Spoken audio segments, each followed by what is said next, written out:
Hey, it's Samaya, arguably Samaya on TikTok and Instagram, and welcome back to Doom Propheteering, a show where I get to talk about stories that I basically didn't cover on TikTok, and basically go over some current events in a little bit of a deeper analysis than I would normally give it. So, this episode, I actually want to start out with a little bit of personal things because I had a very cool interaction with somebody who recognized me today. Like, in and of itself, getting recognized is not very new, even though it's always trippy to remember that, like, real people actually watch my videos. This person did something that was so cool.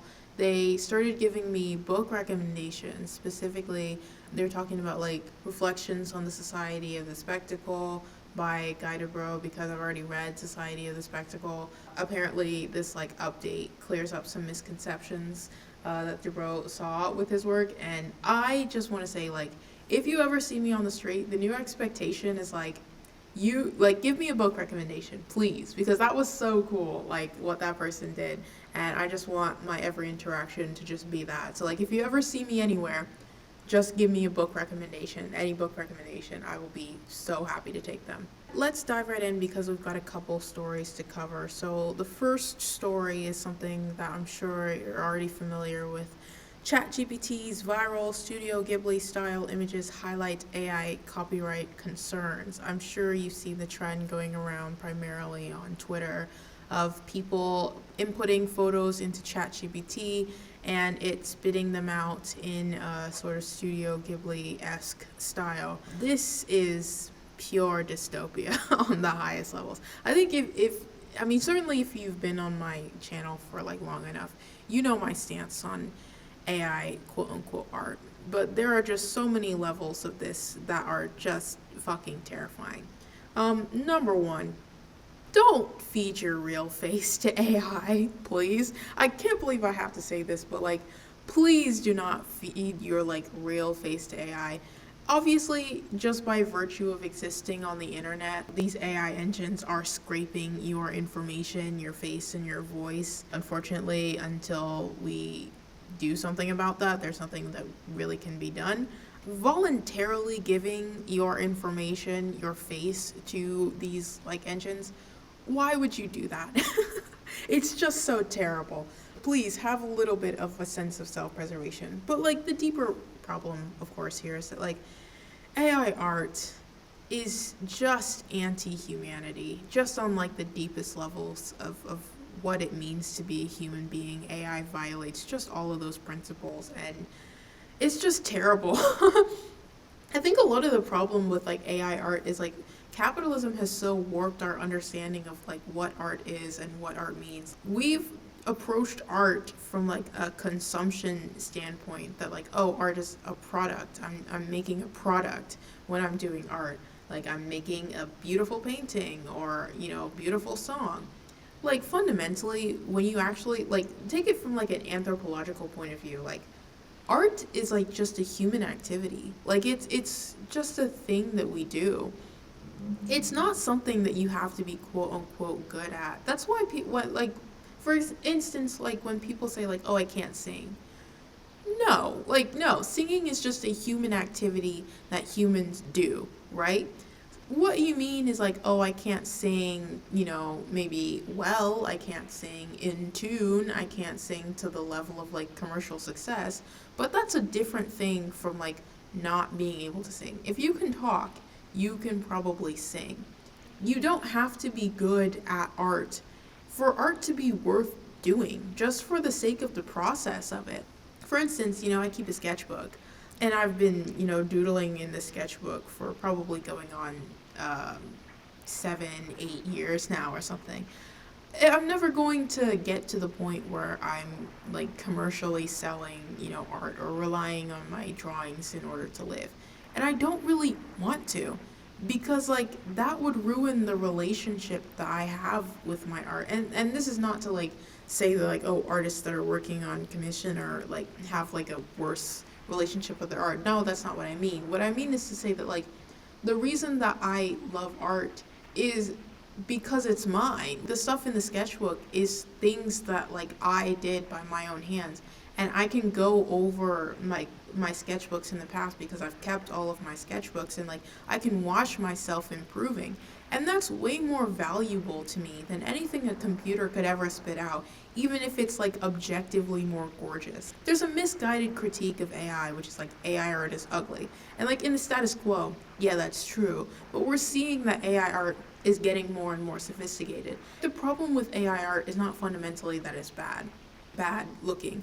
The problem with AI art is one, it is obviously environmentally terrible. Like we're burning down the Amazon rainforest and shit for like stuff like this at a time when we need to be doing everything we can to reduce our environmental impact. We are just barreling full speed ahead into an AI that has one of the worst overheads in terms of the environment, like potentially ever.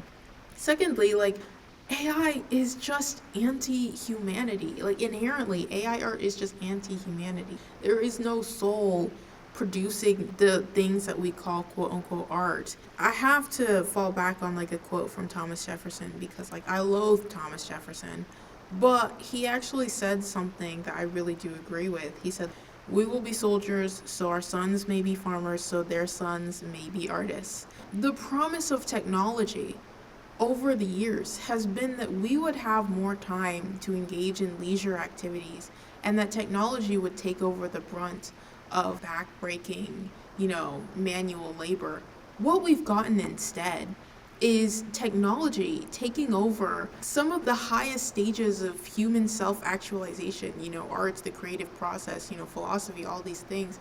And instead, more and more human beings are being funneled into either the military, which is, the United States' largest jobs program, or taking on multiple jobs in order to make ends meet, increasingly like competing with each other for these meaningless jobs that they are entirely alienated from just to survive. I don't know, this entire premise is just horrific, and it doesn't help that specifically, Studio Ghibli, these movies are directly about the harms of capitalism, what it does to you as a human being, how it rots your soul. And like Miyazaki specifically said, AI art is an affront to humanity. It's just a spit in the face to like do this. And it reminds us that like AI quote unquote artists are they do not have like the best interests of like the rest of the industry at heart. They are deliberately trying to attack what is quote unquote sacred about this whole process, and it's really bleak. The next story does not get better. It's even bleaker. It is J.D. Vance and his wife, Usha Vance, going to Greenland to announce their colonial intentions of taking over the island. Listen, this whole story, I remember I said before Trump got into office that like we need to just not take it seriously. This is one where I think I have egg on my face. I think the time has come where we really need to just take it seriously because it's obviously not being dropped. But I think this story in particular, what happened here, does go to some length to emphasize another point that I was making. So basically, like, what happened here is J.D. Vance and his wife came to Greenland.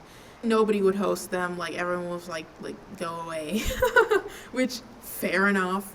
It speaks to the organizing capacity of, Greenlanders. But basically, all they had the option to do was to go to an American military base. I think it's a Space Force base.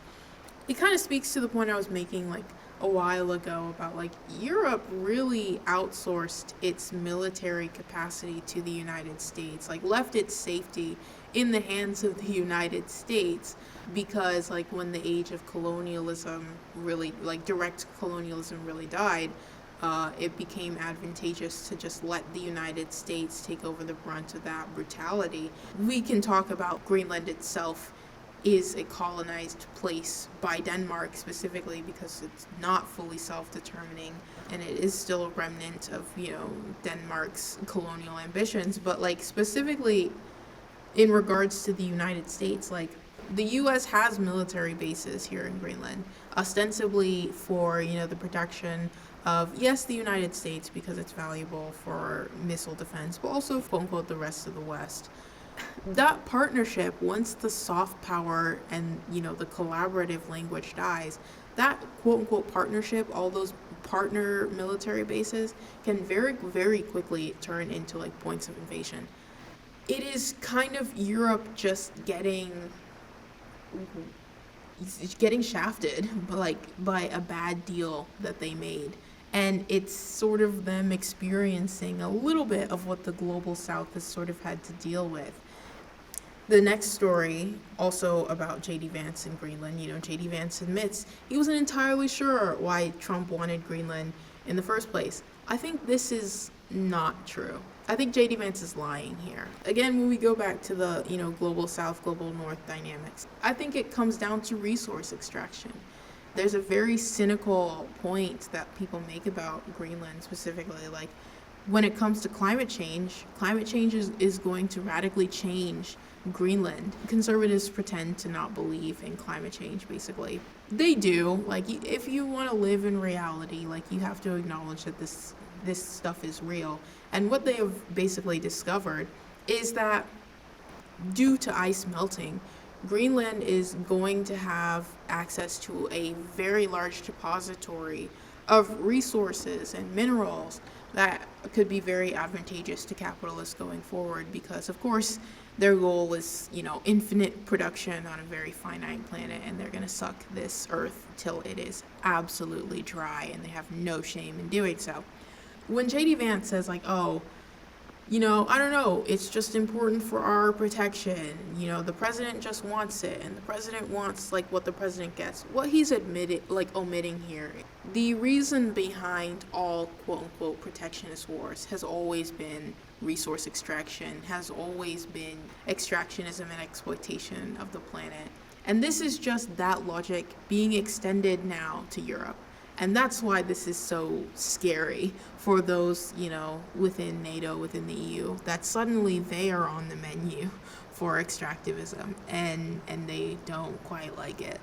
Now on to an even scarier story. I'm sorry, the progression of these is just like absolutely horrific. But there's a story from Axios why the Trump administration wants to try immigration cases in Louisiana, because a lot of the student protesters who are either on visas or are green card holders have basically been moved to Louisiana, even though they may have been, detained in like Boston or, Michigan, et cetera, et cetera. So why is the Trump administration basically moving them to Louisiana? What they really explain in this article that I think is important is that the reasoning is, number one, it's logistical, because like Louisiana just has space, has a lot of ice capacity, obviously because of like the incredible outgrowth of like the prison industry in the South. But more importantly, Louisiana is a part of the Fifth Circuit Court of Appeals. What that basically means is that is the region of courts that is the most conservative, especially on immigration. The Trump administration, in layman's terms, is basically taking people from, like areas in the north, blue cities, where they will have a more favorable trial in terms of immigration, and punting them to areas where they will have a much less favorable trial. And it's really important because like this is how they are using the judiciary to roll back like our basic fundamental rights of like free speech. And I would be remiss if I did mention like this is a project that has been bipartisan. It didn't start under the Trump administration. Both Democrats and Republicans have very much are aligned on this. And I think that's why like the Trump administration is choosing their targets very carefully. That's why they're starting with pro-Palestinian student protesters. This is something that both Democrats and Republicans can effectively agree on, which is why when you see, headlines that say, oh, only 35 Democrats signed on to a letter objecting to the Trump administration's actions in regards to student protesters. And it's because the majority of Democrats really don't care enough to put up a fight to this. Now, again, these are the do-nothing Democrats, so, like, even if they were to put up a fight, it wouldn't matter. They are so useless at their jobs. The Trump administration is specifically choosing people who the Democrats are not even going to think twice about trying to protect. And that's how rights get rolled back. That's how fascism operates, is that you pick a group of people who are exceedingly vulnerable and you use them to roll back the protections for everyone, right? Because again, if we don't offer student protesters due process, then nobody has due process, because then how can you even prove that you are a citizen, for instance? And if we're going to make quote-unquote supporting terrorism a way to roll back free speech, you don't actually have free speech. The definition of terrorism is notoriously vague. Terrorism is not a legal term. Terrorism is a political term, and a vague one at that. Even when you look at like different international organizations, different, legal bodies here in the United States, different departments, like they all have a different definition of terrorism.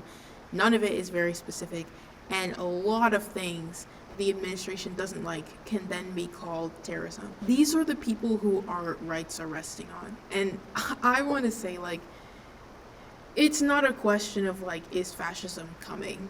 Fascism is here. It's now a question of how far is it going to spread, and can we stop it or slow it down?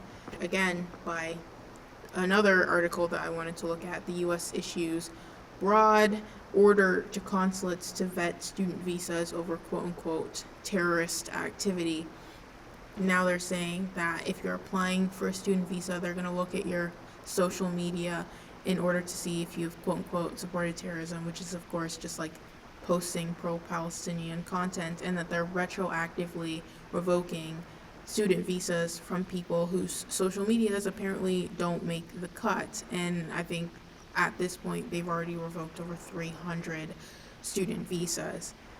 I mean, this is the logical endgame of like the Patriot Act. This is the trajectory that our country has been on, unfortunately, for a while.